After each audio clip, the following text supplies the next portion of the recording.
ಸರ್ಕಾರಿ ಶಾಲಾ ಶಿಕ್ಷಕನ ಗುಂಡಾಗಿರಿ.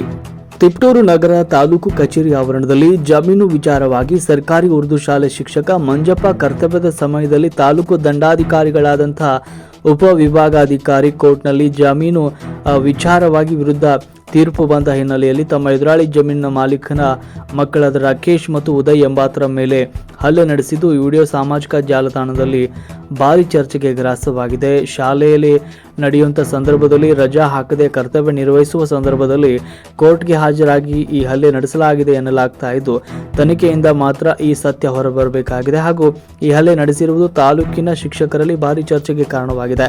ಈತ ಸರಿಯಾಗಿ ಶಾಲೆಗೆ ಹೋಗದೆ ಕೇವಲ ಕ್ಷೇತ್ರ ಶಿಕ್ಷಣಾಧಿಕಾರಿಗಳ ಕಚೇರಿ ರಾಜಕೀಯದಲ್ಲಿ ತೊಡಗಿಸಿಕೊಂಡಿರುವಂತೆ ಮೇಲ್ನೋಟಕ್ಕೆ ಕಂಡು ಬರ್ತಾ ಇದ್ದು, ಈತನ ವಿರುದ್ಧ ಜಮೀನಿನ ಮಾಲೀಕರು ಪೊಲೀಸ್ ಠಾಣೆಯಲ್ಲಿ ಕಂಪ್ಲೇಂಟ್ ದಾಖಲಿಸಲು ಹೋದಾಗ ಎಫ್ಐಆರ್ ಮಾಡದೆ ಸತಾಯಿಸ್ತಾ ಇರುವುದು ಈತನ ಪ್ರಭಾವ ಎಷ್ಟು ಇರಬಹುದು ಎನ್ನುವುದು ಕಂಡು ಬರ್ತಾ ಇದೆ.